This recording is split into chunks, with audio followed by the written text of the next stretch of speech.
yang menyangkut penyerangan harkat dan martabat Presiden atau Wakil Presiden. Jadi kami menambahkan. Pemerintah telah menyerahkan draft akhir rancangan Kitab Undang-Undang Hukum Pidana atau RKUHP kepada Komisi 3 DPR RI. Draft tersebut salah satunya memuat aturan soal penyerangan hingga penghinaan terhadap Presiden dan Wakil Presiden. Disebutkan bagi orang yang berani menghina Presiden atau Wakil Presiden, maka dapat terancam pidana 3,6 tahun penjara. Penyerahan draft RKUHP dari pemerintah dilakukan langsung oleh Wakil Menteri Hukum dan HAM Edward Hyaridge atau Edi kepada DPR RI. Momen itu terlihat dalam rapat kerja Komisi 3 dengan pemerintah yang digelar pada Rabu 6 Juli. Wakil Ketua Komisi 3 DPR, Pangeran Khairul Saleh pun menerima naskah RUU tentang KUHP yang telah disempurnakan.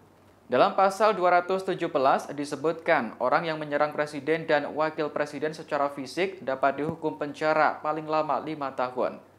Kemudian RKUHP juga menjelaskan aturan terkait penyerangan terhadap kehormatan atau harkat dan martabat Presiden dan Wakil Presiden pada pasal 218. Disebutkan bahwa orang yang menghina Presiden maupun Wakil Presiden dapat dihukum 3 tahun 6 bulan penjara. Dikutip dari tribunnews.com, Edi menjelaskan mengenai perbedaan penghinaan dan kritik. Tidak termasuk penghinaan apabila kritik dilakukan untuk kepentingan umum, seperti melindungi kepentingan masyarakat. Masyarakat boleh menyampaikan pendapat terhadap kebijakan Presiden dan Wakil Presiden yang disertai uraian dan pertimbangan baik buruknya. Edi menambahkan, kritik ini tidak dilakukan dengan niat merendahkan atau menyerang harkat dan martabat, menyinggung karakter atau kehidupan pribadi Presiden dan Wakil Presiden. Namun, perlu digarisbawahi bahwa pidana tersebut bisa diproses jika yang mengadukan adalah Presiden maupun Wakil Presiden ke aparat penegak hukum. Terkait pasal 218 ayat 2 yang menyangkut penyerangan harkat dan martabat Presiden atau Wakil Presiden. Jadi kami menambahkan di penjelasan mengenai kritik yang dimaksud dilakukan untuk kepentingan umum adalah melindungi kepentingan masyarakat yang diungkapkan melalui hak berekspresi dan berdemokrasi, misalnya melalui kritik atau pendapat yang berbeda dengan kebijakan Presiden dan atau Wakil Presiden. Kritik adalah menyampaikan pendapat terhadap kebijakan Presiden dan Wakil Presiden yang disertai uraian dan pertimbangan baik buruk kebijakan tersebut.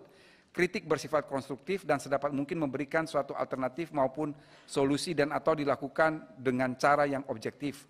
Kritik mengandung ketidaksetujuan terhadap perbuatan, kebijakan atau tindakan Presiden dan Wakil Presiden. Kritik juga dapat berupa membuka kesalahan atau kekurangan yang terlihat. Dan selanjutnya kritik tidak dilakukan dengan niat jahat untuk merendahkan atau menyerang harkat dan martabat, menyinggung karakter atau kehidupan pribadi Presiden dan Wakil Presiden. Demikian informasi kali ini, nantikan perkembangan informasi terbaru lainnya hanya di Tribun News. Terima kasih sudah nonton, jangan lupa like, subscribe, dan share ya!